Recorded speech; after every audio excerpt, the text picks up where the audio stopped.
기도하겠습니다. 하나님, 감사합니다.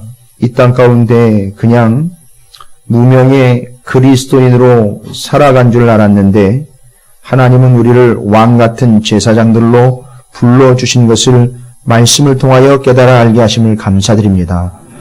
혹여라도 우리가 이 말씀을 온전히 붙잡지 않았다면 우리가 왕같은 제사장의 신분을 가진 존재라는 것을 까마득하게 잊고 그냥 그렇게 살다가 때가 되면 가는 것인 줄 알고 그냥 그렇게 믿다가 또 그렇게 가는 존재가 될 뻔했던 우리를 우리의 이 땅에서의 온전한 사명과 하나님의 열심과 열정이 우리를 제사장으로 만들어주신 것을 깨달아 알게 하심을 감사드립니다.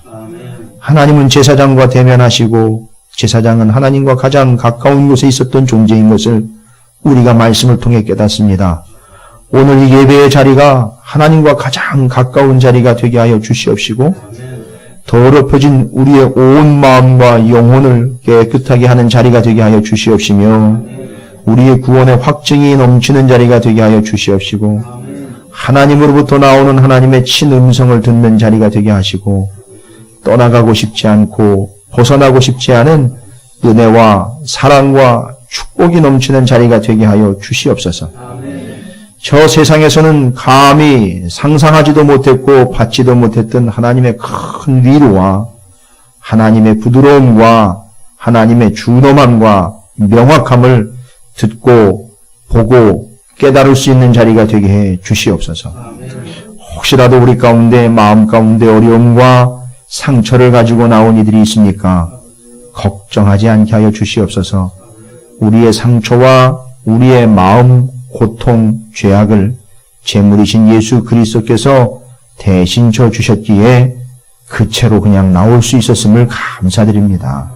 이 사실을 먼저 깨닫고 하나님 앞에 겸손하게 서는 자리가 되게 하시고 주의 말씀을 불처럼 받는 자리가 되게 해 주시옵소서. 부족한 종이 하나님의 말씀을 대언고자 합니다. 다른 불, 다른 것, 다른 이야기가 하나님의 불의 소멸의 대상이 되듯이 다른 것 전하지 않게 하시고 오직 하나님의 말씀과 뜻만을 전하는 부족한 종이지만 충성을 다하는 시간과 이 자리가 되게 하시고 말씀이 되게 하여 주시옵소서.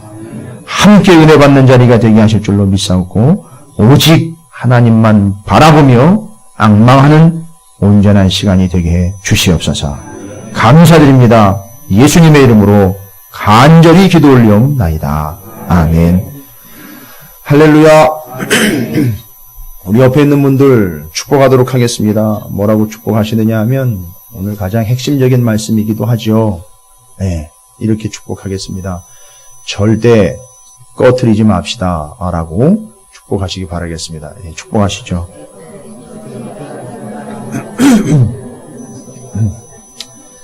한 가지 더 쌍으로 가야 돼요. 꺼트리지 않는다라는 말씀은 다른 불은 안 됩니다 라고 한번 축복도 다 하겠습니다. 예.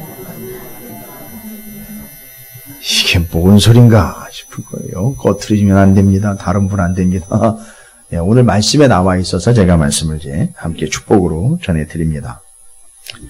6장 전까지 그러니까 한 5장까지의 내용을 보시면은요, 출애굽서부터 보시면 아시잖아요. 창세기, 출애굽기, 레위기니까 출애굽기부터 보시면 여러분 그 출애굽기에서부터 레위기 5장까지를 보면 중심 인물이 나와요. 사람으로 쳤을 때 중심 인물이 나와요. 그 누군지 아셔요? 중심 인물이요. 포인트가 어떻게 보면 그 사람한테 맞춰져 있어요. 실제로. 누구죠? 모세입니다. 그죠? 근데 이 모세는 정확하게 이야기하면 제사장은 아니에요. 그렇죠? 그럼 모세는 누구죠? 예, 지도자예요. 그러니까 이스라엘의 지도자로서 출애굽을 이끈 사람이에요. 그러니까 이 하나님께서 이스라엘을 구원해내시기 위해서 세워놓은 존재가 바로 모세요. 그는 능력자임에는 분명합니다. 지도자죠. 인도자예요. 그 속에서도 우리는 누구를 발견할 수 있다는 거죠? 예수님을 발견할 수 있어요. 그런데 이 모세는 제사장이 아니었기 때문에 문제가 있어요. 나쁘게 되었다는 게 아니라 한계가 있다는 거예요. 모세가 계속 이끌고 가면 안 돼요. 물론 모세도 왕이 되지는 않았어요. 여러분, 이게 웃긴 얘기 같습니까? 모세가 스스로 왕이 되려고 하지 않았다라는 거. 모세의 후계자가 누구죠? 여러분 헷갈리시는 거예요. 그러니까 모세의 후계자는 여호수아예요. 여러분이 말씀하신 아론의 후계자는 누가 되는 거죠? 아론의 아들들인 거예요. 근데 그 첫 번째 나답과 아비후가 제거가 됐습니다. 이제 그거 오늘 살펴볼 거예요. 자, 보세요. 이건 그들의 성격이 다르다라는 걸 일러주는 얘기예요. 모세의 후계자는 여호수아요. 아론의 후계자는 아론의 아들들이에요. 그러니까 모세는 신분상 하나님이 세우신 지도자예요. 그러나 아론은 또한 하나님이 직접 세우신 제사장입니다. 여러분 이 구분을 하셔야 돼요. 왜냐하면 오늘 레위기 6장부터는 5장까지는 모세가 중심이고 포인트가 돼요. 근데 6장으로 넘어오면서부터는요, 정확하게 이야기하면 아론이라기보다는 제사장에게 집중이 됩니다. 여러분 이거 중요한 겁니다. 하나님이 계속해서 모세를 잘 이끌고 가시다가 왕을 만들어 놨다면은요, 모세나 여호수아는 다윗 왕이 나오기도 전에 어마어마한 제국을 만들 수 있는 위치에 있었던 사람들이에요. 안 그렇습니까? 사막에서 아말렉을 쳐부셨어요. 가나안 땅 들어가가지고 여호수아는 나가는 데마다 이기고 들어옵니다. 이 가나안 7족속이 벌벌 떨어요. 아주 옴짝달싹을 못할 정도로 두렵게 만들어버린 여호수아의 매위가 가나안 땅에 그냥 무시무시하게 떨쳐져 있을 때에 여호수아가 마음만 먹으면 시장 원리로 세상의 권력 구조를 제대로 파악을 해가지고 아주 지혜롭게만 적용했으면 여호수아는 뭐가 될 수 있었다? 왕이 될 수 있었다. 모세도 마찬가지예요. 여러분 생각해 보세요. 그 당시에 가장 센 나라는 애굽을, 죄송합니다, 제끼고요. 애굽을 제끼고 이스라엘의 어마어마한 민족을 끌고 나온 사람이 모세예요. 그러니까 조금만 생각을 잘 바꿔 먹으면, 야, 내가 애굽을 제끼고 나온 사람이야, 내 앞에 무릎 꿇어 하면 고대 근동의 주변에 있던 사람들이요, 벌벌 떨면서 왕으로 모시겠습니다 하고 달려들 판이에요. 그런데 여러분, 제가 억지 부린다고 생각하지 마세요. 이게 성경을 깊이 읽지 않으면 절대 감지해낼 수 없는 얘기예요.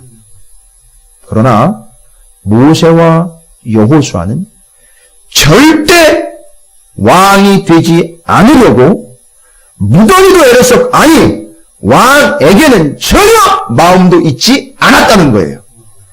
나는 왕이 돼서는 안 된다라는 걸 정확하게 아는 사람들이에요. 모세나 여호수아.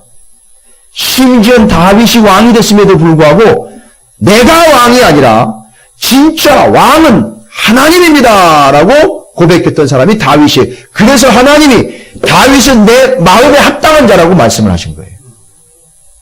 그러니까 이제는 왕이 아니에요. 왕이 이끌어가는 나라가 아닙니다. 레위기 5장까지 모세라는 어마어마한 지도자가 그들을 이끌고 왔다면 이제 레위기 6장부터는 여러분이 분위기 파악을 잘 하셔야 돼요.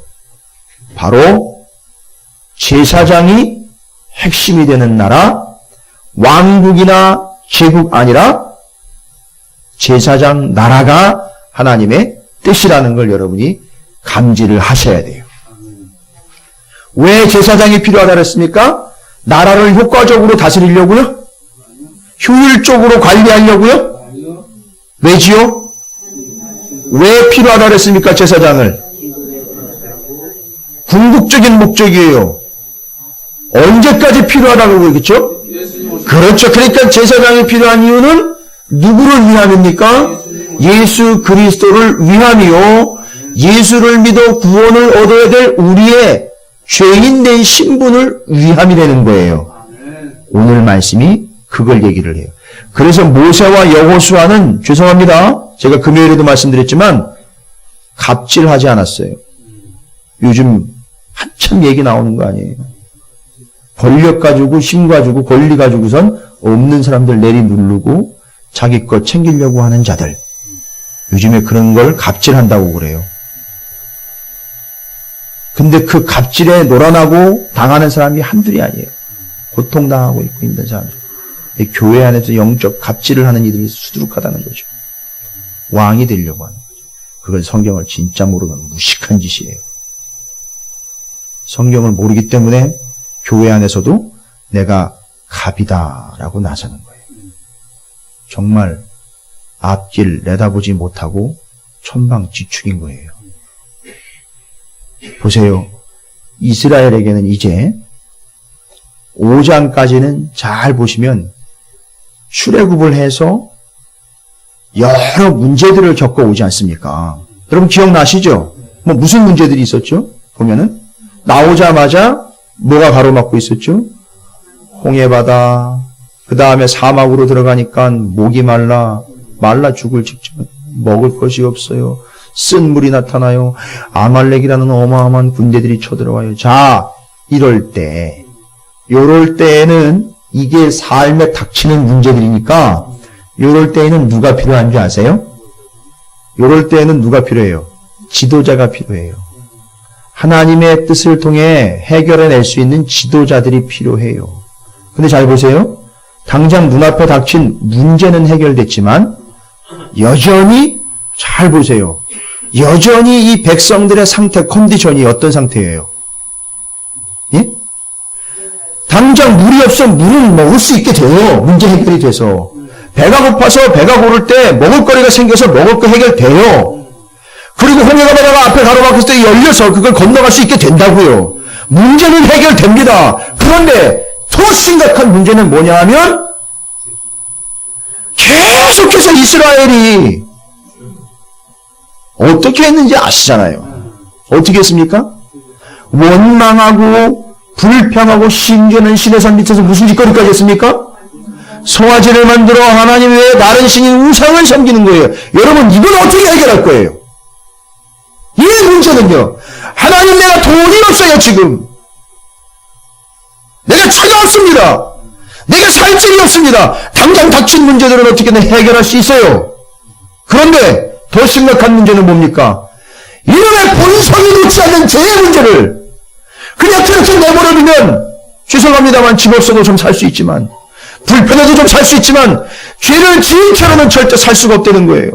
이거 어떻게 해결합니까? 눈앞에 닥쳐있는 눈앞에 보여지는 문제들은 해결되지만 정작 뭐는 해결이 안 된 상태입니까?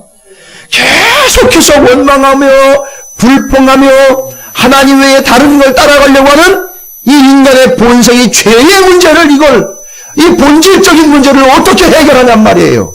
지금까지는 눈에 보이는 문제는 누가 해결했습니까? 하나님이 누구를 통해서요? 모세를 통해서 해결했습니다. 그러나 그 문제가 아니라는 거예요. 더 심각한 문제는 뭡니까? 인간 본성이 바뀌지 않고 여전히 죄악을 저지르며 여전히 하나님 외에 다른 신을 매력적으로 보면서 엉뚱한 길로 가려고 하고 있는 우리 속에 있는 문제예요.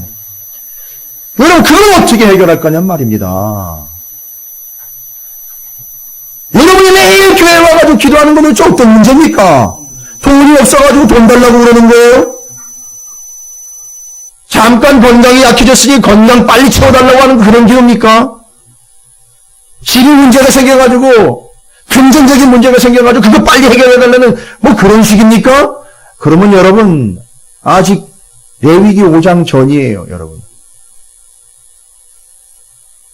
근데 우리가 계속 실험하고 고민하는 거 제가 봐도 그래요. 정말 심각한 문제는 돈이 없는 게 아니에요.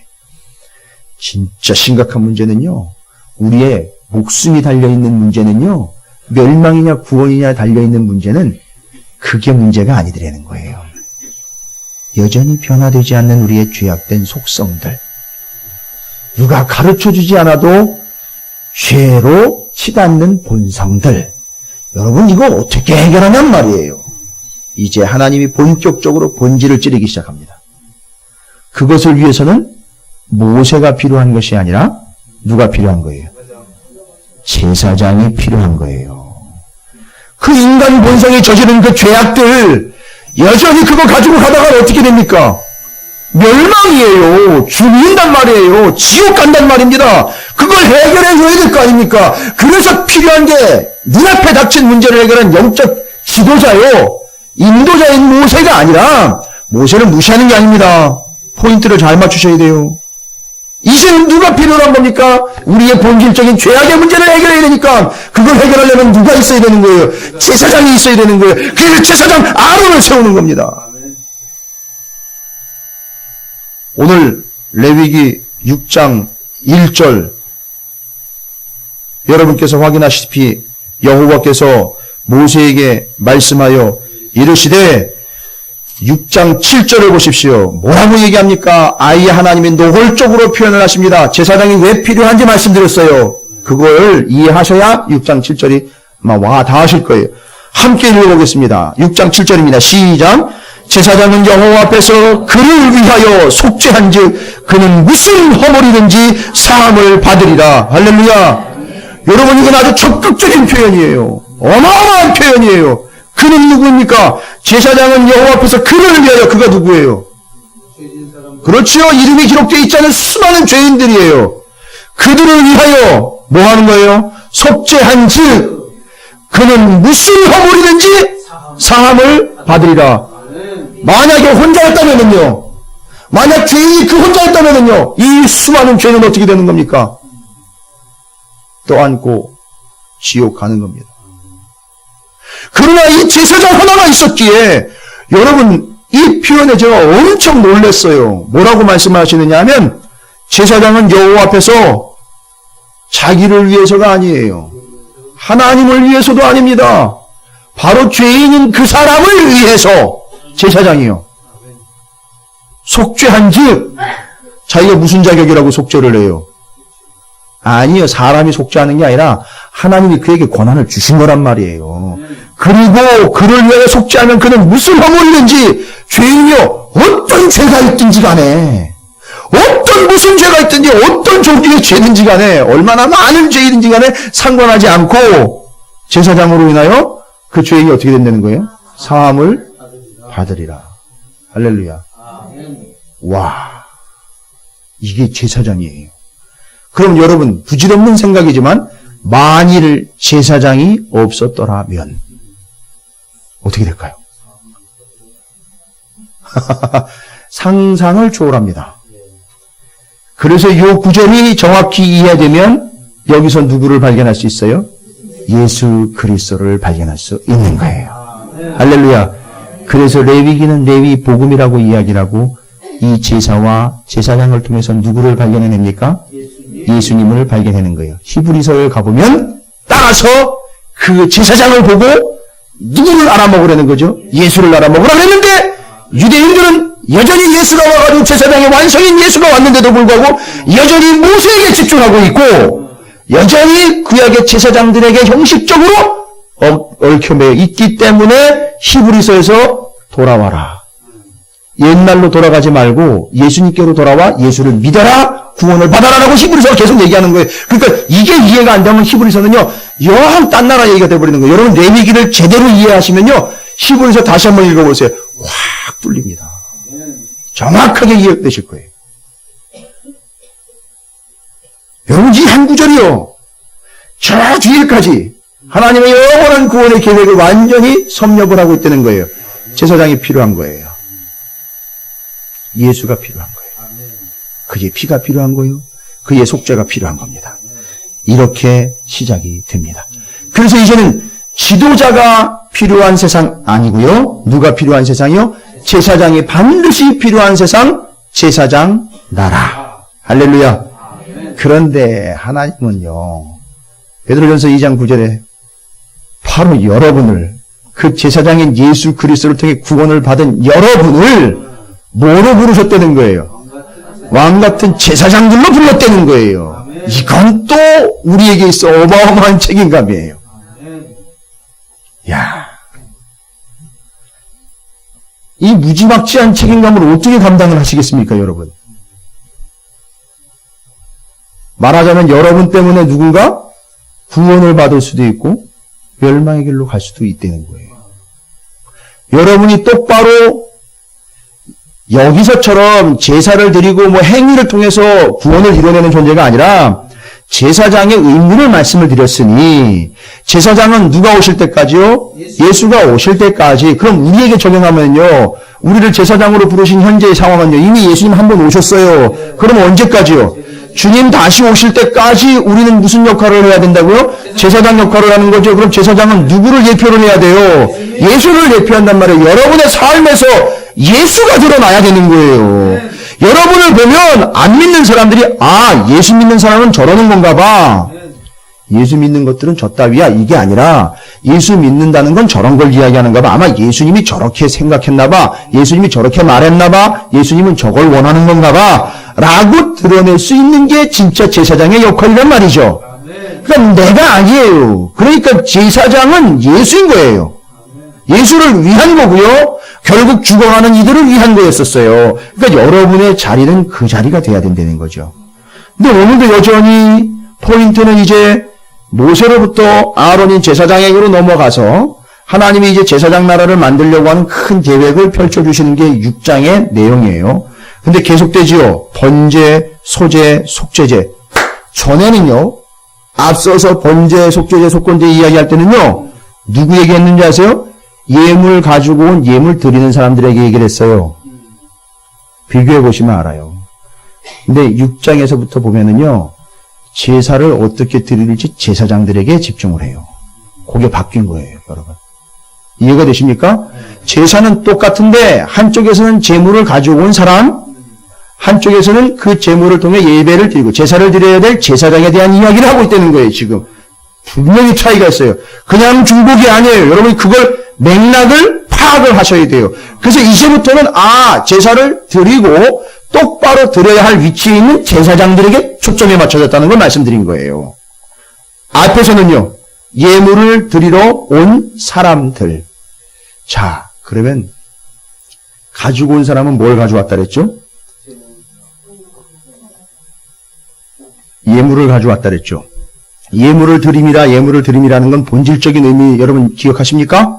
지난 시간에 말씀드렸죠?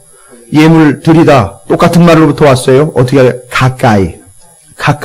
근데 함부로 가까이 오면 어떻게 해요? 죄 때문에 타 죽어요. 끝장납니다. 그러니까 뭐가 반드시 필요해요? 제사장. 그렇죠. 제사장도 필요하고 그 사람은 반드시 뭘 가지고 가야 돼요? 제물이죠. 근데 여러분 예물이라고 했잖아요. 예물하고 제물의 차이는 뭡니까?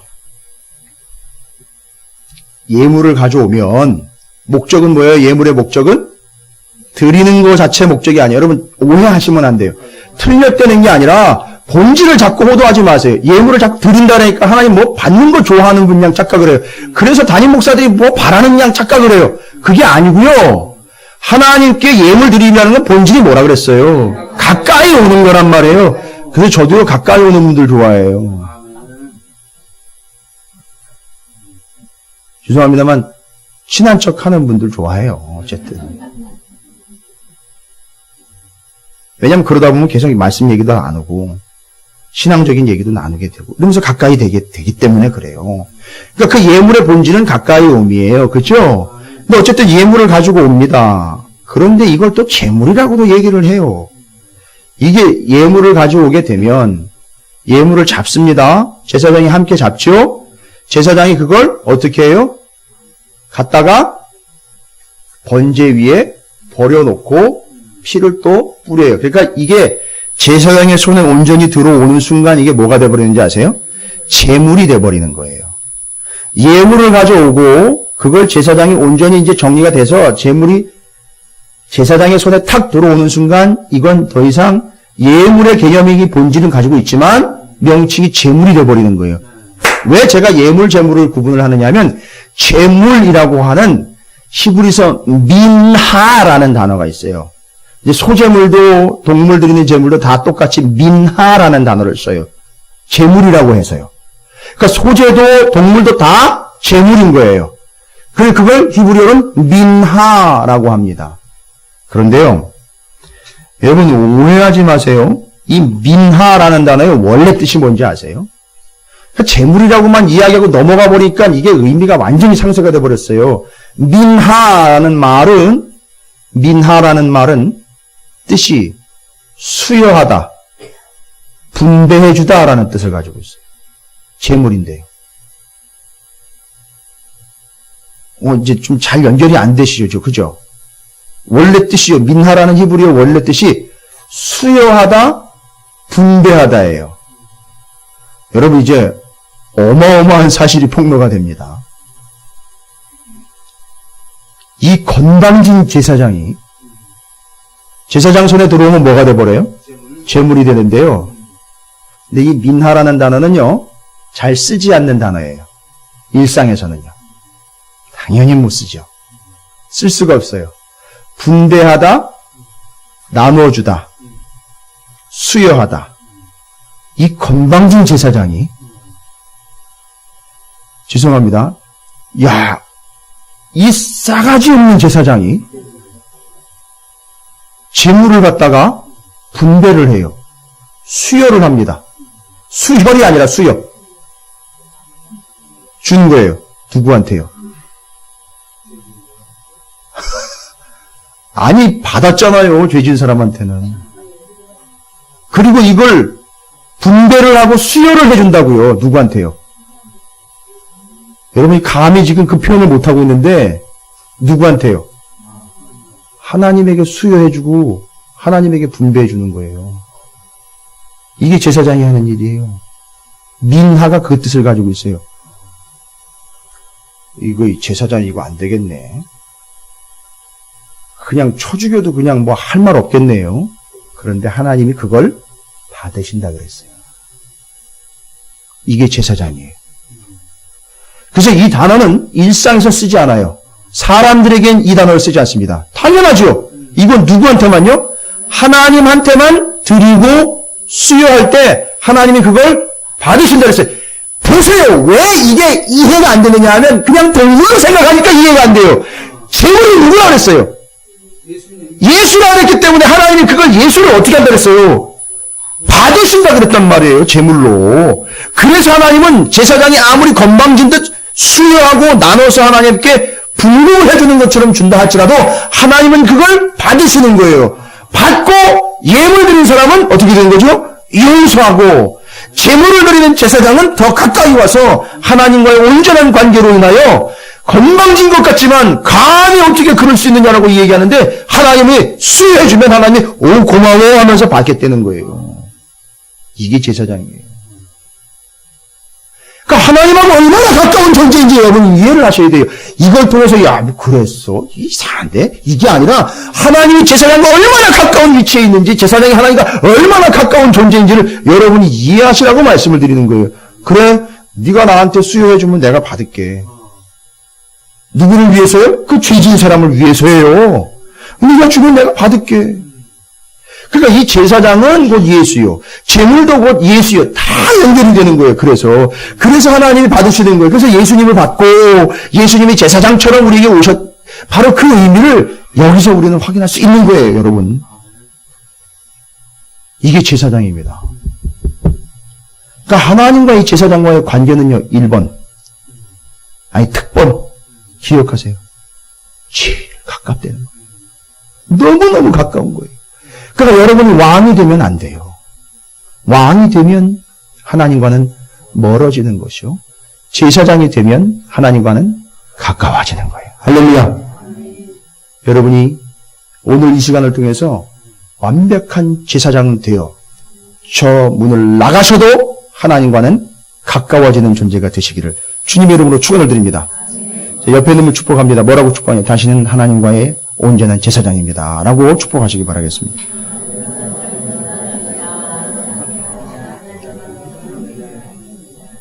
여러분, 그런데 제사장이라고 다 같은 제사장이 아니에요. 여기 오늘 본문에 보면요. 6장에 제사장이 제사장다운 조건 3가지가 나와 있어요. 아주 정확하게. 진짜 아주 그냥 여지없이 정확하게 3가지가 진짜 제사장의 조건으로 소개가 되고 있어요. 여러분이 제대로 된 제사장이라면 이 3가지를 충족을 해야 돼요. 그리고 그걸 보면 진짜 제사장이구나 알 수 있어요. 왜냐하면 가짜 제사장이 나중에 판별이 돼요. 저기 레위기 10장 가면은요. 아셔요? 누군지 아시겠어요? 아론의 아들, 2 아들이죠? 나답과 아비후가 가짜 제사장이었다는 게 드러나서 어떻게 됐어요? 죽었어요. 계열로는 명확하게 아론의 2 아들인데 무슨 얘기예요? 그거는 너 임마 제사장 아니야. 그리고 죽였다는 얘기는 뭐예요? 가까이 오지 마. 이거예요. 이거 오늘 이제 여러분 이거 해결하셔야 돼요. 이거 반드시 해결하셔야 됩니다. 다른 불 그랬는데 다른 불을 그냥 다른 불로 이해하는 바람에 본문도 여전히 오리무중이 돼버렸어요. 정확하게 표현이 다 되고 있어요. 원래 원문에 의하면. 자, 그러면 이 제사장 되는 첫 번째 조건이 뭐냐면 자격이 뭐냐? 여러분 그 8절부터 13절까지 나와 있는 내용 중 첫 번째 조건이에요. 첫 번째 자격 요건이라고 보시면 돼요. 자, 첫 번째 자격 요건은 뭐냐 하면 들어가기 전에 그 이전에 먼저 말씀드린 내용이 있죠. 그 6장 7절에 제사장은 여호와 앞에서 그를 위하여 속죄한즉 그는 무슨 허물이든지 사함을 받으리라. 여기 위하여라는 단어가 있죠. 이 제사장의 기본은 뭐냐면 하나님을 위하고 죄인을 위하는 자예요. 이 제사장. 이건 기본 자격인데 이들에게 맡겨진 사명이 3개가 있다 그랬죠. 사명, 행동 지침이 있어요. 첫 번째가 뭐냐면 여러분 9절, 그러니까 6장 9절, 12절, 13절 보세요. 9절 함께 읽겠습니다. 시작. 아론과 그의 자손에게 명령하여 이르라. 번제의 규례는 이러하니라. 번제물은 아침까지 제단 위에 있는 석쇠 위에 두고 제단의 불이 그 위에서 꺼지지 않게 할 것이요. 12절 또 보세요. 시작. 제단 위의 불은 항상 피워 꺼지지 않게 할지니. 13절 보세요. 13절 시작. 불은 끊임없이 제단 위에 피워 꺼지지 않게 할지니라. 여러분 이 제사장인 이유는 제일 첫 번째 뭐냐 하면 다른 사람들은 전혀 하지 않는 거예요. 다른 사람들은 전혀 하지 않는 건데 제사장만 반드시 해야 되는 거예요. 첫 번째로 이야기하고 있는 게 뭐죠? 불을 꺼트리지 말라는 거예요. 그래서 이걸 단순하게 많은 목사님들이 설교를 했어요. 기도의 불 꺼트리지 말아라. 헌신의 불 꺼트리지 말아라. 강단의 십자가 불도 꺼트리지 말아라. 이렇게 그냥 단순한 개념으로 얘기를 했어요. 근데 도대체 이 불이 뭔가? 불이 뭐냐 이거. 이 불은 9장 24절을 보세요. 첫 번째 제사를 드리는 거거든요. 아론이 성공적으로 드렸어요. 9장 24절에 보면 불이 여호와 앞에서 나와 제단 위에 번제물과 기름을 사른지라 온 백성이 이를 보고 소리 지르며 엎드렸더라. 불이 무서워서요? 불에 탈까봐? 여러분 화재 크게 난 데 가면 가까이 갈 수 있어요? 없어요? 왜 못 가요? 뜨겁죠? 위험하지요? 이런 개념이었던 거예요? 이 불은? 여러분 이 불이 무슨 불인지 정확하게 이해를 하셔야 돼요. 저 일주일 내내 이 불 찾아다닌 거 아닙니까? 불장난한 게 아니고요. 정말 뜨겁게 찾아다녔어요. 이 불을. 근데 이 불은 일단 세상에서 구하는 불이 아니에요. 그죠? 세상에서 볼 수 있는 불이 아니라는 거죠. 이 불은 어디로부터 온 거예요? 하나님으로부터 온 불이에요. 그러니까 하나님의 불, 심지어는 하나님이 명령하신 불이라고 나와 있어요. 하나님이 말씀하신 불, 하나님 명령하신 불, 하나님으로부터 온 불. 그런데 성경에 보면은요, 이 불이요, 언제 등장을 하느냐 하면 이 불, 하나님의 불이요. 여러분이 관심만 조금 가지시면 이 하나님의 불이 성경에 다 나와 있어요. 눈치채실 분들이 있으실 거예요, 이제. 구절구절, 심지어는 요한계시록까지 이 불이 나와요. 제가 찾은 것만, 그러니까 정리해서 이 개념이 정확하게 반영이 되고 있는 구절들만 해서 한 10개 구절이 돼요. 그럼 들어보세요. 들어보시면 이 불이 뭘 이야기하고 어떨 때 이 불이 나오는지 여러분이 감 잡으실 거예요. 그러니까 성경에 다 나와 있는 거예요. 관계없는 게 아니라 느닷없는 불이 아니에요. 엉뚱한 불이 아니라고요. 자꾸 엉뚱한 불을 찾으니까 이상한 얘기들을 자꾸 하는 거예요. 자, 보시면 신명기 4장 12절이니까 다음 얘기네요. 레위기, 민수기, 신명기 때 얘기네요. 뒤에 얘기네요. 거기 4장 12절에 뭐라고 나와 있느냐 하면 그 이전에 출애굽기에도 보면은요. 모세를 미디안 광야에서 부르신 사건 아시죠? 거기에 떨기나무 이야기 아시죠? 오늘 오전에 우리 아이들이랑 말씀 나눈 건데 거기도 불이 붙었었어요. 근데 그 불이 탔더라 안 탔더라? 떨기나무. 그럼 보세요. 열이 있고 파워가 지금 바깥에 만약에 이 겨울에 진짜 화재 나가지고 다 태우는 그런 불이라면 그 떨기나무는 어떻게 돼야 돼요? 다 타야 된단 말이에요. 그러니까 그 불은 우리가 생각하는 그런 불이 아니에요. 그런 개념의 화염이 아니란 말이에요. 그러면 이제 그게 좀 감이 좀 안 잡힌다 싶으면 여러분 제가 이제 신명기 말씀서부터 쭉 정리를 해볼게요. 예레미야까지 다 나와 있어요. 신명기 4장 12절에 들으시면 돼요. 그러니까 9절만 적어 놓으셨다가 나중에 살펴보세요. 연결을. 꼭입니다. 제발 부탁드려요. 꼭입니다. 꼭 적어 놓으셨다 다시 한번 연결을 해보세요. 요 말씀은 오늘 제가 처음 드리는 거예요. 신명기 4장 12절에 여호와께서 불길 중에서 너희에게 말씀하시되 음성뿐이므로 너희가 그 말소리만 듣고 형상은 보지 못하였느니라. 그죠? 불길 중에 어떤 일이 있었어요? 하나님이 말씀하신 거예요. 감 잡으셨어요? 근데 이게 불길 중에 말씀하셨다 했는데 그러니까 이 불은 모습은 보이지 않지만 말씀하신 걸 보니까 하나님이 지금 여기 계시는 거예요. 그래서 떨기나무 얘기를 제가 드릴게요. 떨기나무에 불이 붙었다는 얘기는 다른 게 아니라 하나님이 그 자리에 임재하신 거예요. 따라서 이 불은 하나님이 말씀하시는 것과 동시에 하나님이 임재하시는 걸 의미해요.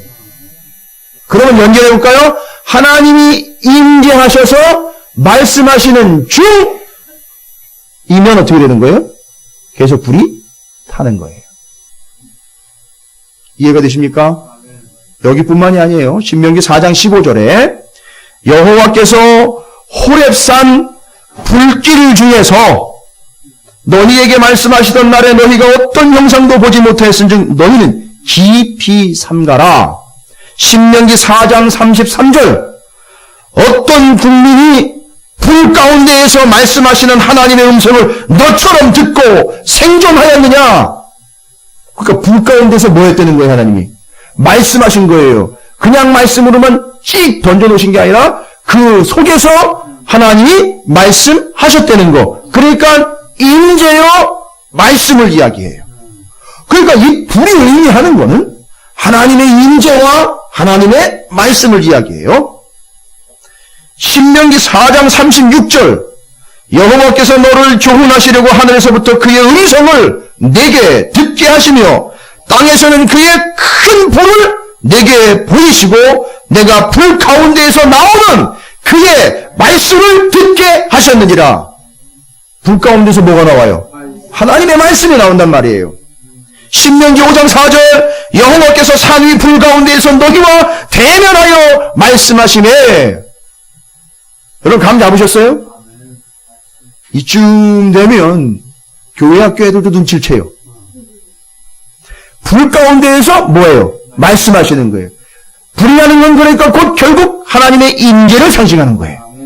야, 이 기가 막힙니다. 신명기 9장 10절 여호와께서 두 돌판을 내게 주셨나니 그 돌판의 글은 하나님의 손으로 기록하신 것이요 너희의 총회의 날에 여호와께서 산 꼭대기 불 가운데에서 너희에게 이르신 모든 말씀이니라. 불 가운데서 다 말씀하셨다는 거예요. 예레미야 5장 14절이에요. 그러므로 만군의 하나님 여호와께서 이같이 말씀하시니라. 너희가 이 말을 하였은즉 볼지어다 내가 네 입에 있는 나의 말을 잘 보세요. 불이 되게 하고 이 백성을 나무가 되게 하여 불사리라. 하나님의 말씀이 뭐가 되는 거예요? 불이 되는 거예요. 예레미야 23장 29절 여호와의 말씀이라. 내 말이 불같지 아니하냐? 바위를 쳐서 부스러뜨리는 방망이 같지 아니하냐? 하나님의 말씀이 곧 뭐라는 거예요? 불과 같다는 거예요. 요한계시록으로 정리하겠습니다. 요한계시록에 뭐라고 나와 있는지 아세요? 요한계시록 8장 5절 천사가 향로를 가지고, 이 향로가 어떤 향로냐 하면 하나님의 지성소에 들어갈 때 제사장이 들고 들어가는 향로예요. 근데 거기 향로에 향을 피울 때 어떤 불을 쓰는지 아세요? 제단의 불을 담아갑니다. 바로 그 불을 얘기하는 거예요. 천사가 향로를 가지고 제단에 불을 담아다가 땅에 쏟음에 우레와 음성과 번개와 지진이 나더라. 뭐예요? 불을 담아가지고 땅에다가 쏟았는데 이게 천둥, 번개, 우레, 음성, 하나님의 음성, 번개가 나서 뭐가 됐다는 거예요? 이 땅을 심판하게 된 거예요. 여러분, 그게 뭘로 심판했다는 얘기, 결국 하나님의 말씀대로 심판을 하신 거예요. 그게 불심판은 어마어마한 무식하고 무서운 심판이 아니라 하나님 말씀대로 심판하신 걸 이야기해요. 그래서 쫙 쏟아버렸더니만 다 심판을 받은 거예요. 말씀대로 됐다는 거예요. 자, 그럼 이제 본문으로 넘어옵니다. 여기 꺼뜨리지 말라고 한 불은요, 하나님이 내려주신 불이죠. 하나님으로부터 온 불이죠. 그럼 계속해서 이 불이 타고 있다는 얘기는요, 뭔 의미합니까? 계속해서 하나님이 임재하시는 중에 하나님이 계속 뭐 하시는 중? 그러니까 제사드리러 오는 사람이 있건 없건 간에 이 불을 꺼뜨리지 않는다면 그 제단, 그 성막의 뜰에서 계속 봉사하는 이 사람은요, 제사장이잖아요. 이 사람은 늘 뭐 하고 있는 중? 하나님과 함께 말씀을 나누며 불이 꺼지지 않는 한은 하나님의 말씀을 계속 뭐 하고 있는 중이에요? 듣고 있는 중, 받고 있는 중. 할렐루야. 그래서 그 불을 꺼뜨리지 말라는 얘기는 막연한 얘기가 아니에요. 하나님의 말씀의 불이에요. 하나님의 말씀을 계속하는 걸 여러분이 듣는다면 여러분은 그 안에서 제사장이 되는 거예요. 진짜 제사장이라면 말씀의 불을 꺼뜨리지 않는 거란 말이에요. 하나님이 지금 말씀하시는 중이란 말이에요. 그 말씀을 불 가운데에서 하고 계시는 중이란 말이에요. 그 불은 하나님의 말씀이에요. 결국 그것이 심판의 불이 되든 구원의 불이 되든 그건 말씀대로 되게 돼 있다는 걸 이야기하시는 거예요. 그럼 여러분에게 중요한 얘기이기 때문에 근거를 대드려야 돼요. 여러분 10장에 나답과 아비후 이야기를 제가 드렸었잖아요. 이게 또 고민이 되는 문제예요. 10장으로 한번 가보니 나중에 이제 10장 가서 또 얘기를 드리겠지만 10장 1절이에요. 10장 1절. 아론의 아들 나답과 아비후가 각기 향로를 가져다가 여호와께서 명령하시지 아니하신 다른 불을 담아 여호와 앞에 분향하였더니, 그러면 이제 고민이 생겼어요. 저도 이 말씀을 보면서, 아니 그러면 나답과 아비후가 불을 꺼트린 건가? 왜 그냥 불을 꺼트리지 말라고 이야기했는지 여러분 감을 좀 잡으시면, 나중에 또 불 꺼트렸다가 옛날에 왜 연탄 피울 때요. 기억나세요? 연탄 피울 때 이게 번개탄 얻고 이럴 때 있잖아요. 어떻게 해야 돼요? 경험 있으세요? 건너방 거에 남의 집 거 가가지고 빌려오든지 뭐 해야 돼요. 얼마나 창피하고 부족합니까? 얼마나 귀찮아요. 그죠? 이거 정말 하기 싫은 일이잖아요. 그죠? 그러니까 실수를 꺼트렸네요. 제사장의 불을. 그러니까 이제 쭈뼛쭈뼛하면서 하나님 죄송합니다. 이게 제가 뭔 생각을 했는지 이게 불을 꺼쳤네요. 한 번만 이렇게 해가지고 한번 좀 불 좀 해주세요. 이렇게 하기가 참 창피해가지고 그랬을까요? 그 나답과 아비후가 다른 불을 가져왔다라는 이야기를, 하나님이 명령하신 불 외에 또 어떤 다른 불, 죄송합니다만 뭐 라이터를 가지고 있었든지 뭐 토치를 가지고 있었든지 해서 꺼지니까 이거 갖다 붙이면 되겠다 해가지고 그런 불을 갖다가 댄 거예요? 아니면 남의 집에서 피우던 모닥불 갖다가 이렇게 들이댄 걸까요? 잘 보세요. 이 말씀, 하나님의 임재 계속해서 선포되는 하나님의 말씀이 불이라 그랬어요. 그죠? 나답과 아비후가 그곳에 관련이 됐던 거예요. 그곳에 걸려드는 거예요. 무슨 얘기냐면 여기 다른 불이라는 걸요. 죄송해요. 제가 자꾸 원어를 여기 거들먹거려가지고. 근데 원어를 제대로 이해하지 못해가지고 오늘날 많은 오류가 생겼어요. 성경에 오류가 있는 게 아닌데 해석을 그따위로 해놓고요. 그거 하나 하는 거를 다 정답이라고 믿고 있어요. 지금 싹 다. 아무도 건드리지 않고 있어요. 그렇다고 제가 건드린다는 얘기가 아니고요. 제대로 좀 알고 계시나요? 여기 다른이다라는 말은 다르다라는 표현에 이 히브리어는 주루라는 단어인데 주루. 근데 의미가요. 이게 또 기가 막혀. 주루라고 다른으로 표현되어 있는 이 말의 뜻이 뭔지 아세요? 곁길로 가다, 이탈하다, 뭐 이런 뜻이에요. 이 주루라는 다른이라는 말이요. 곁길로 가다, 이탈하다. 언제 쓰는지 아세요? 사람이나 하나님으로부터 이탈한 경우, 벗어난 경우를 이 주루라는 단어를 써요. 다른. 그러니까 지금 보세요. 다른 불이라는 얘기는 불이 또 다른 어떤 다른 곳에서 있었던 불이 아니라 이 불을 들이는 존재였던 나답과 아비후가 이탈을 한 거예요. 뭔 얘기인지 아시겠어요? 곁길로 갔던 거예요. 이탈을 했던 거라고요. 감이 잡히세요? 불이 다른 불이 아니라 이놈의 제사장이 다른 놈인 거예요. 나답과 아비후가 다른 놈이었던 거예요. 더 볼게요. 아예 여러분께 제가 정확한 근거를 대드리기 위해서 히브리어 스트롱 코드 사전이라는 사전이 있어요. 아예. 뭐 사실 필요는 없어요. 저만 보면 돼요. 그런데 그 사전에 명확하게 설명되어 있어요. 뭐라고 하냐면 진리와 사람, 하나님으로부터 벗어나다 정직하고 진실하지 않은 사람의 경우에 이 단어를 쓴다. 특히 레위기 10장 1절의 경우 그렇다. 이렇게 되어 있어요. 그러니까 여기 다르다라는 말은요. 정직하고 진실하지 않은 불이 아니에요.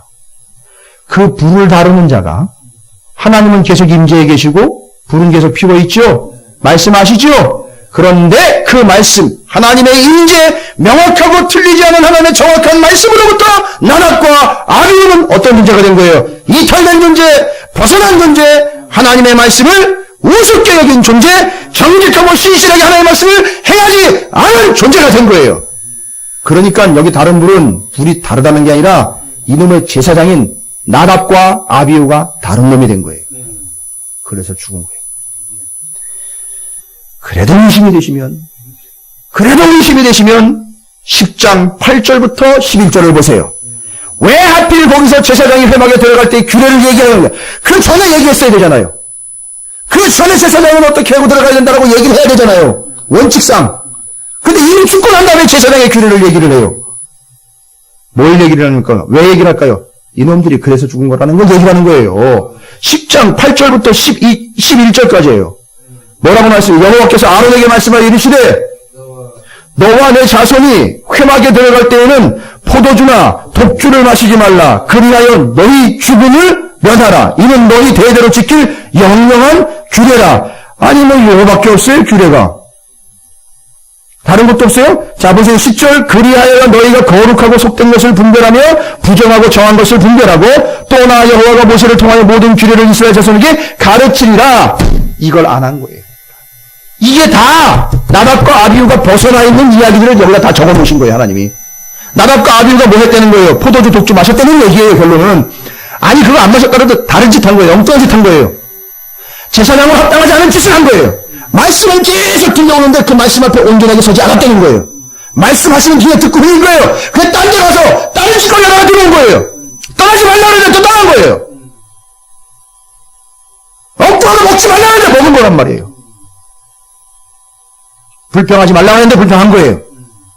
내가 맨날 이 사람들이 가져오는 이런 것만 먹어야 되냐고. 나가서 좀 더 좋은 것도 먹을 수 있고 조금 더 내 자유를 누릴 수도 있는데 뭐 이따위 생각한 거예요. 거기다가 거룩하고 속된 것을 분별하여 부정하고 정한 것을 분별해야 되는데 어떻게 된 거예요? 지가 그렇게 더러워졌으니 뭔 분별을 해요? 분별력이 떨어진 거예요. 11절에 또 나 여호와 모세를 통하여 모든 규례를 이스라엘 자손에게 가르치리라 했는데 뭐 한 거예요? 지도 말씀을 안 지키는데 누구한테 가르쳐요? 백성한테 말씀을 제대로 가르쳐야 되는데 나답과 아비후는 뭔 거예요? 가르치지 않은 거예요. 다 정리가 됐어요. 이거는 어디 엉뚱한 데 있었던 다른 곳에 있었던 불을 제거하러 온 게 아니라 이 나답과 아비후가 다른 존재가 된 거예요. 여기 나와 있는 엉뚱한 제사장이 돼버린 거예요. 그러니까 하나님의 불이 그를 살라버리게 된 거예요. 불의 심판을 받은 거예요. 불의 심판이 뭐예요? 어려운 게 아니잖아요. 그 불이 뭐라 그랬습니까? 말씀의 심판을 받은 거예요. 제사장은 다른 거 없어요. 여러분이 만약에 말씀을 떠나면요, 여러분 죽습니다. 죄송합니다만 정말 리얼하게 표현해 드릴게요. 여러분이 왕 같은 제사장이면 철저하게 죽을 둥 살 둥, 아니 죽기 길을 쓰고 말씀을 붙잡아야 돼요. 말씀 놓는 순간 여러분은 죽는 거예요. 다른 거 없어요. 이게 제사장이에요. 첫 번째 원칙입니다. 뭘 꺼트리지 말라? 불을 꺼트리지 말라. 이 불은 뭐라 그랬습니까?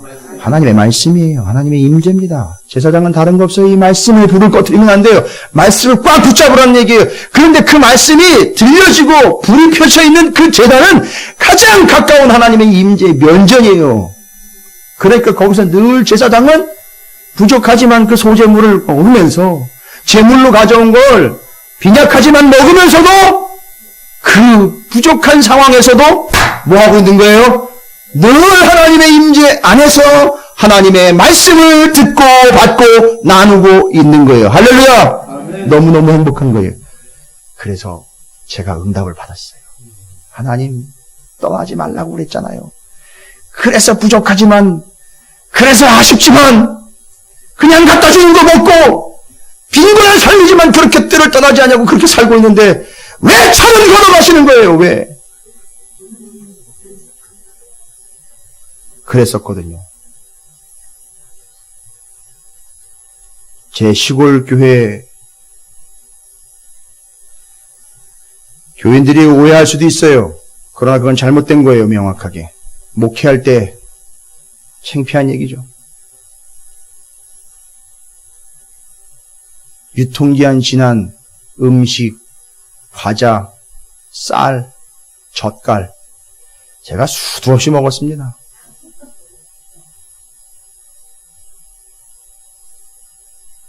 마음이 너무 아파요.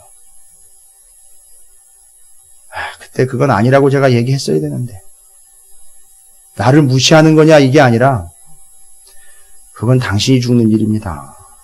하지 마십시오라고 했어야 되는데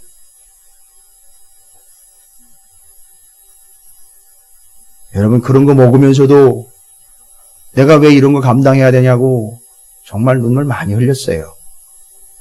근데 얼마 전에 제가 말씀드렸죠? 이제 개척해가지고 이제 마둥마둥 되는데 그거 없으면 걸어 다녀야 되고 전철 타고 다녀야 되는데 그놈의 교회에 재산도 없는데 새 들어가지고 이제 시작한 지 몇 년 되지도 않고 이제 차 산 지 2년밖에 되지 않아요. 그걸 홀랑 걷어갔어요. 죄송합니다. 어떤 놈이 훔쳐갔는지 있는 사람 것도 아니고 없는 놈 걸 훔쳐갔어요. 죄송하네요. 선배님께 놈이라 그래서. 근데 제가 그러면서 너무 마음이 아파가지고 막 울부짖었어요. 하나님께 새벽마다.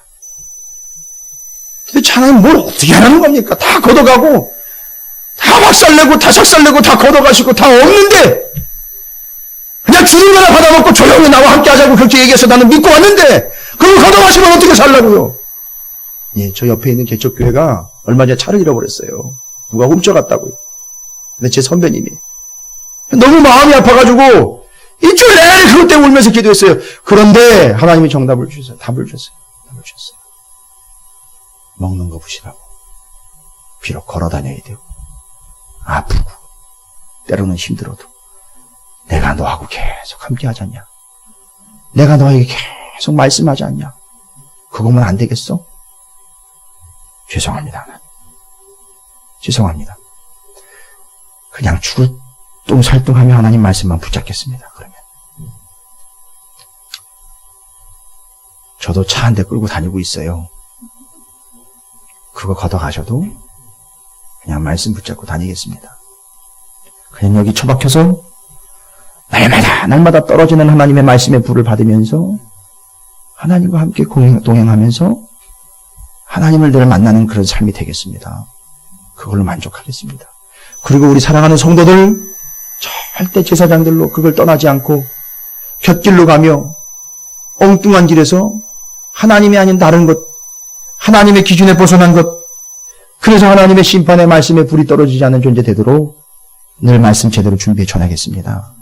나답과 아비후가 그렇게 했던 것처럼 세상에 관심 갖지 않고 비교하지 않고 오직 하나님 그냥 그 제단에서 떨어지는 말씀 그냥 그대로 가르치고 전하는 자가 제사장이었던 것처럼 제가 그렇게 사명 감당하겠습니다. 하나님. 제 선배님한테 말씀을 못 드렸어요. 선배님이니까. 그러나 저는 제가 나름대로 응답을 받았어요. 그러면서 더 깊은 하나님과의 교제와 관계로 들어가게 되지 않을까 하는 기대와 소망이 있었어요. 여러분, 이게 제사장의 중요한 사명입니다. 여러분, 어두우세요? 좀 힘드세요? 오해도 있고 고통도 있고 때로는 막 짜증도 나는 것 같고 힘들고 그러세요? 이 성전들이 너무 좁은데 여기서 가져다 주는 거나 벌어먹어야 되는데 너무 힘들어요? 그래도 거기 계속 불이 타고 있잖아요. 그거 꺼뜨리지 않도록 계속 지키시면 하나님은 여러분에게 임재하시고 계속 말씀해 주실 줄로 믿습니다. 그것만 믿으시면 여러분은 진짜 멋있는 제사장들이에요. 여러분 때문에 세상에 죽어가는 사람들이 예수님을 볼 거예요. 여러분 때문에 예수님이 늘 우리 가운데 임재하실 겁니다.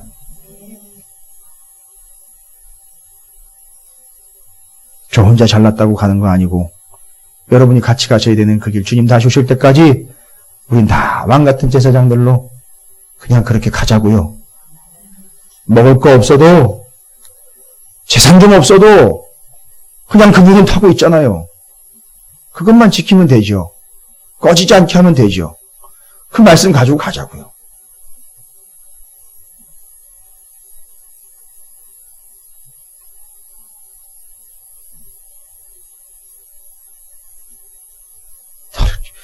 다른 교회들처럼 큰 건물 없고 예산 많지 않아도 그냥 말씀 가지고 갈게요. 같이 가자고요. 그냥 떠나가지 말고 그 자리에서 하나님 말씀하시면 듣고 꺼지지 않도록 지켜야 되는 사명 외면하지 마시고 같이 갔으면 좋겠습니다. 제발 우리 가운데 나답과 아비후와 같은 존재가 단 한 사람도 나오지 않기를 주님의 이름으로 축원을 드립니다. 여기서 끝냈으면 좋겠는데 한 두 가지가 더 있습니다. 자격은. 근데 그 다음 것은 복잡하거나 어렵지 않습니다. 정확합니다. 레위기 6장 14절부터 23절까지는요. 아마도 나답과 아비후 사건과 제사장이 그럴 수 있기 때문에 늘 경계하라고 주시는 말씀인 것 같습니다. 뭐라고 말씀하셨느냐 하면 정확하게 이야기하자면 16절에 그 나머지는 아론과 그의 자손이 먹되 뭐예요? 소제물이에요. 이스라엘 백성들이 소제물을 가지고 오면 제사장들이 먹습니다. 근데 그 소제물의 특징이 뭐냐 하면 누룩을 넣지 말고 거룩한 곳 회막들에서 먹으라고 말씀하십니다. 여러분 성경에서 누룩이 뭘 얘기하는지 아실 거예요. 죄를 이야기합니다. 절대 섞지 말라고요. 절대 뒤섞어 버리지 말라고요. 세상적인 것과 죄의 요소들을 여러분의 삶에 섞어서 먹지 마세요. 섞어 뿌리지도 말라 그랬고요. 섞어서 삶지도 말라 그랬어요. 여러분 세상의 모든 요소 하나님의 것이 아닌 것들은 절대 여러분 놓지 마세요. 그게 제사장이 할 일이에요. 가져오면 여기다 누룩 넣었지? 이건 하나님 받으시는 게 아니야! 라고 구별을 해내세요. 여러분 삶이 그렇게 구별되셔야 돼요. 구별하지 못하고 갈팡질팡하는 이들에게 구별하라고 얘기해 줄 수 있어야 돼요. 누룩은 아니야! 라고 얘기해 주셔야 돼요. 세상적인 요소에 물들지 마십시오. 세상적인 것들에 절대 유혹되지 마세요. 현혹되지 마시고 양보하지도 마세요. 그냥 속지 말고 하나님 주신 그대로 밋밋하지만 무교병 그대로 여러분 그냥 그 자리에서 거룩한 그 자리에서 거룩한 것으로 먹으시기 바랍니다. 요즘에 고린도전서 계속 말씀 묵상하고 있는데 바로 거기가 그 얘기예요. 세상의 시작바닥 원리가 교회 안으로 들어오니까 엉망진창이 되고요. 고린도 교회가 아주 엉망진창이 되어버렸어요. 바울이 이야기한 게 바로 그거예요.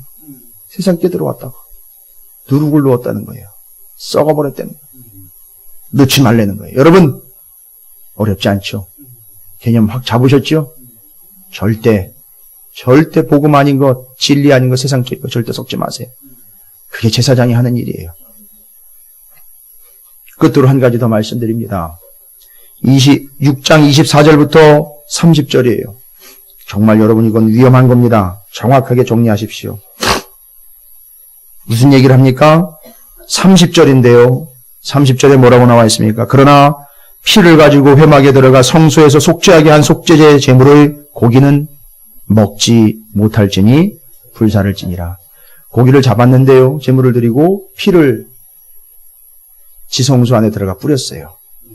그 고기는 절대 뭐 하지 말라? 먹지 말라는 거예요. 이게 눈이 뒤집혀가지고 제사장이 조금 잘 사는 놈은 제사를 열심히 드리다 보니까 고기가 계속 쌓여가네요. 곡식도 계속 쌓여가네요.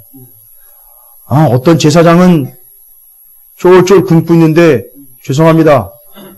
어떤 놈은 배 터져나 먹고 있네요. 그러다 보니까 정신 못 차려 하나님께 드려야 될 거를 지 걸로 착복을 하네요. 그러면서 계속 고기 덩어리를 쌓아가네요. 난 제사장은 다 소재나 먹고 주신 거나 먹고 성막들에서 그냥 하나님 말씀에 만족해 살아가는 줄 알았는데 이놈은 집이 몇 채나 되네요. 엄청나게 쌓아놨네요. 분명히 얘기했어요. 아론과 그의 자손들에게 균등하게 분배하라고. 그런데 누군지 모르지만 잔뜩 쌓아놓은 걸 보니까 이게 회막에다 갖다 지성소에다 갖다 피를 뿌린 고기까지도 지 거라고 챙겨놨어요. 그래서 여기 얘기합니다. 하나님이 절대 다른 건 내가 다 주지 않느냐.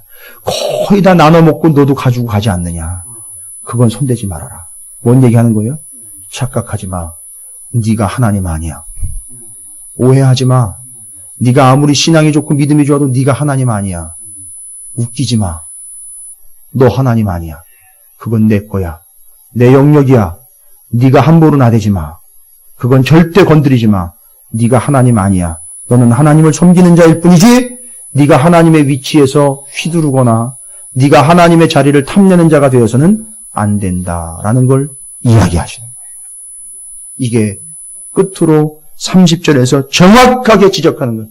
절대 그 고기는 먹지 말아라. 그건 내 거고 너는 그걸 먹을 자격이 없어. 네가 하나님이 아니야. 하나님이 얘기하시는 거예요.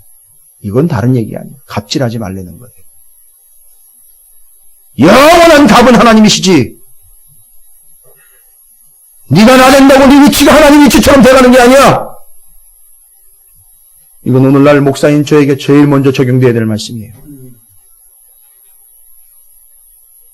마치 목사가 하나님인 양, 자기에게 무슨 전권이 있는 양, 아니요. 그냥 말씀대로 전하고 말씀대로 사는 것뿐이에요. 그게 다예요. 내게 가져와. 이렇게 해, 저렇게 해. 아니요. 우리 모두 다 착각하시면 안 됩니다. 우리는 제사장일 뿐이지 하나님이 아닙니다. 겸손하시게 하나님의 뜻을 받드시기를 주님의 이름으로 축원을 드립니다. 아멘. 진짜 제사장은 바로 이렇습니다. 절대 불을 꺼뜨리지 않습니다. 절대 누룩을 섞지 않습니다. 절대 하나님의 영역을 침범하지 않습니다. 우리는 하나님의 종일 뿐이요 하나님을 섬기는 자지 우리가 하나님과 같은 존재는 아니라는 사실을 잊지 마시기 바랍니다. 아멘. 그렇다면 재단에서 꺼지지 않는 불 안에서 불교 앞에서 항상 여러분은 하나님의 말씀을 듣는 신실한 제사장, 온전한 제사장이 되어 세상을 향해 예수를 드러내는 구원의 통로로 사용되게 될 줄로 믿습니다. 아멘. 주님 다시 오실 때까지 떠나지 마시고 꺼트리지 마시고 섞지 마시고 착각하지 마시기를 주님의 이름으로 축원을 드립니다.